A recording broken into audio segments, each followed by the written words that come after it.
Hi, Reading 411 and 511. This is Dr. Caldwell, and I wanted to talk to you about your Six Traits project that you're going to be doing in this class.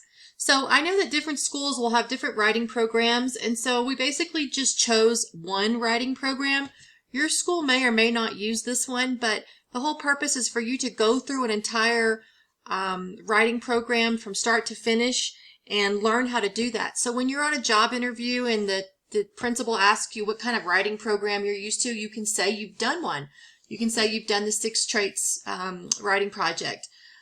Some schools will use different ones, and you can talk about how the Six Traits might be different or the same, but I think Six Traits is just a nice one to start and go through all the steps of writing with your students. So this project is going to be in 3 phases, and you will be submitting parts of it 3 times during the semester.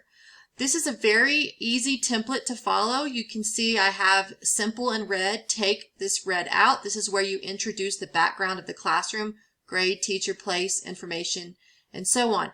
If you cannot get into a classroom this term and you have a child that you know or a student that you know that you can get writing samples from, you just need to explain that in this introduction.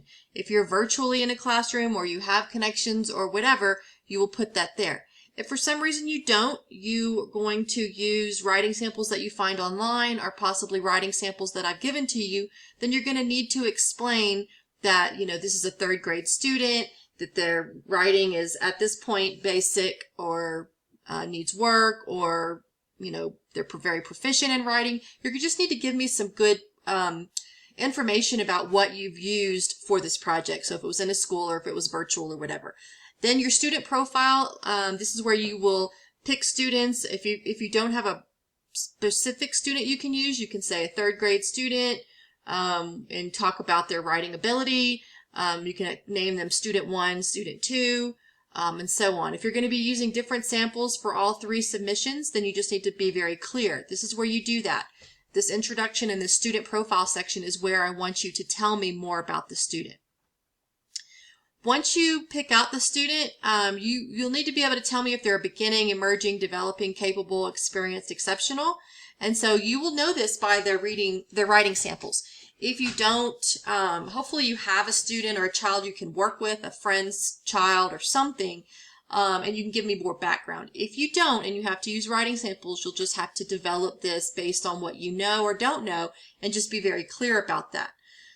Once you decide what samples you're using, you're just going to fill out this chart for the 3 submissions. So the first submission, you're going to submit the introduction and the student profile, and then you're also going to do 2 analyses of the student or the students that you've chosen. So you'll put the first name here. It can be anonymous or student 1 or student A or Chloe or James or whatever, and then you're going to evaluate the writing sample that you have, and you're going to give me notes and you're going to give me a rating, and you're going to do that for the 2 writing samples, the very first submission. The second submission, you're going to work on sample 3 and 4, and so if it's the same student, you do not have to go back up here and change. If it is a different student or different writing samples, you will need to be very clear in here. You'll need to say writing sample 3 is a 3rd grade student or a 4th grade student. The sample was found online or found, given by Dr. Caldwell or whatever. Just be clear so I know where the sample came from. If it's the same 2 students all along, which is actually the best case scenario because you can see the students grow from week to week, you will just include that here and so forth. Part 1, you'll need to give a little reflective summary of the experience about you evaluating and everything, and then that'll be the first submission. The second submission, you'll fill out part 2 right here.